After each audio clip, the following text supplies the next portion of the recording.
So what's going on, guys? It's Chris Chaos back here once again. Just thought I'd break down a little bit of the Michelle McCool interview that she did. Pretty much, this is just my thoughts on the whole subject, and you know, what I think about some of the things that she said in the first part of the interview. Now, part 2 is coming out on Monday, so sometime probably Wednesday or Thursday, I'll give you another little taste of what I think about what she said in part 2. But as far as part 1 goes, I'm going to hit just a few, because I mean, she talked for an hour, and I'm not going to do that here. I'm not going to cover everything that she did, but what I'm going to do is I'm going to break down just a few little things that she talked about, and just let you know, give you my take on them, because you know, everybody wants my take on everything wrestling related, or at least they should. Alright, the first thing she talked about, or the first thing that I'm going to talk about that she did, was talking about her paying dues and how she got a lot of criticism from people about her not paying her dues and things like that.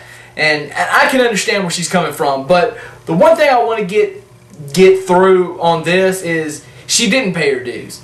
Not traditionally.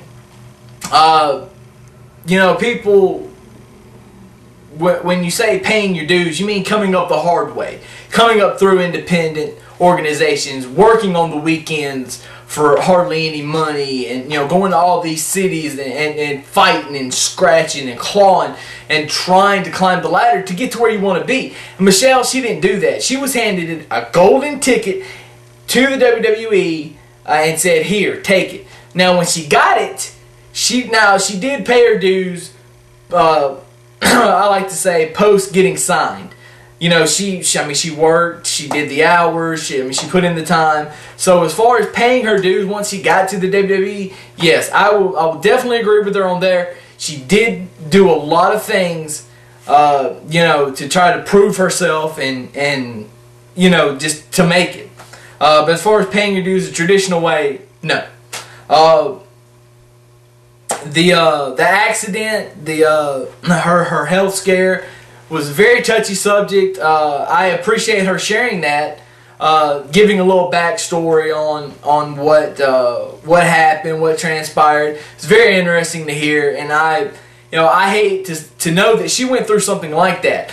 But in another way, I'm glad that she, you know, shared it, because it showed what kind of a trooper she was, and you know, some of the things that you know, you have to work through when you're on the road with the WWE, especially when you're in a foreign country. There's really nothing much that you can do except go perform, even if you're hurt, sick, whatever, because those tours generate a lot of money, and you become the company in general becomes very wealthy off of those tours. So you have to perform, you have to do what you got to do. And she said a lot of people would kill to be in that spot and be on that tour.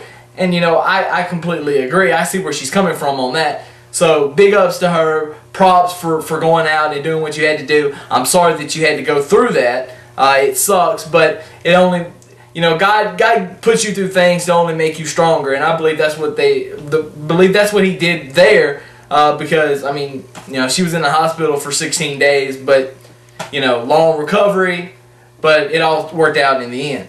As far as the breast implants go, I for years praised her for not going out once she got signed by the WWE or any time and get big breast implants, because that's one of those things that people do, that when they get signed, they're like, oh, I gotta get breast implants, I gotta look pretty, I gotta look, you know, whatever. Michelle was like, bump that. You know, she talked about getting breast implants before she went to the WWE. That's because God didn't bless her in that in that capacity, if you will, and she understood that, and so she went out and got what was right for her, not what was right for everybody else. So I very much approve of that, and I think that's a testament to the kind of person she is. You know, she saw something that she didn't like about herself, so she changed it, but she didn't go above and beyond and you know, make it really crazy. So I really I really like that. As far as her having a southern accent, I'm kind of stuck on that same boat as well because, hey, we're both from the South. She's from Florida. I'm from Mississippi, so that's just the way it goes. People love the southern accents. What can you say? And some people who don't, well, screw you. This is just what I got. This is where I was born. You got to get over it.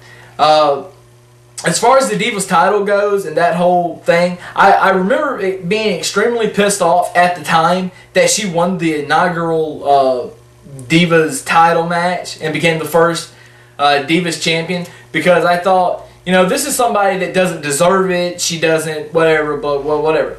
But after doing more research, and you know, that's been years ago. So that's what, 2008 when that happened, I think. She, you know, at the time I was with everybody else. I hated it, didn't like it. You know, I thought Natty deserved it because she was a better worker in the ring. But you got to think about the politics that go on backstage, and I'm sure there was a little bit of that. I'm sure there was. And she can tell me, and everybody else for that matter, that there wasn't, but I don't believe that. I believe there was a little politicking backstage because that's what you have to do. You have to do it. I don't frown upon it anymore because I understand how that works. You know, this is a business. You're pretty much an independent contractor, much like anybody that's on YouTube that makes money. You're an independent contractor and you're trying to do what you got to do to get ahead. So I understand that. Also, her explaining more about pushing for the Divas title and how hard she worked. And of course, she'd been with the company a lot longer too. So I do now think she deserved it more than Natty did at the time. So that's where I stand on that. As far as preferential treatment, she said that there was none at all, which I think is a total crock of shit.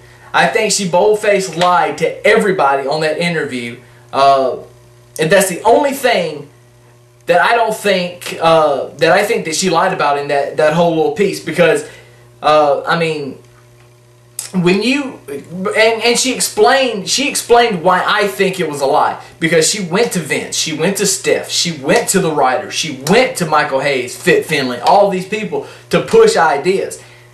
Vince loves this. Anybody remember the Clique? They used to go and do the same thing, and they always got pushed over, and people hated it. It was preferential treatment then, just like it was with Michelle McCool. She was pushing ideas, she was doing, but she was, you know, she was working, trying to make it better. That's why she got preferential treatment. That's why she, and the whole, her personal relationship with the certain wrestler, that might have played a little bit of a role into it. But I think Vince is a smart enough businessman to know that it wasn't just because of that, it was because of other things that she was doing at the time. So that's all I've got for that. Lastly, I just want to say, look, Michelle, I love you. I always have. Well, since the whole McCool thing, which I thought was just phenomenal, and I've spoke on it several times. And I'll talk a little bit more about that on the next video. But you know what? I'm the kind of person, I'm just like Michelle, you know, being from the South, a lot of people, you take people at face value. You take them for what they say. Screw me once, shame on you. Screw me twice, shame on you. That's just the way it is. So I take it as face value, a lot of things she said. The preferential treatment thing is the only thing I really disagree with her on. Of course, she, you know, she'll stick to her guns, I'm sure. She was there, I wasn't. But, you know what? That's just the way it is. These are just my opinions and my views on everything that I've taken in. So, there you have it. Wait for part 2 next week. As for now, Chaos is spoken. I gotta say deuces to all my peeps and peeps on Twitter. Make sure you follow me at The Answer Chaos. Like my page on Facebook. / The Answer Chaos. You can just search The Answer Chaos on Google. All my stuff comes up. I will holler at you guys next time. And remember, give me a thumbs up. We all like those. And comment below. Let me know what you think.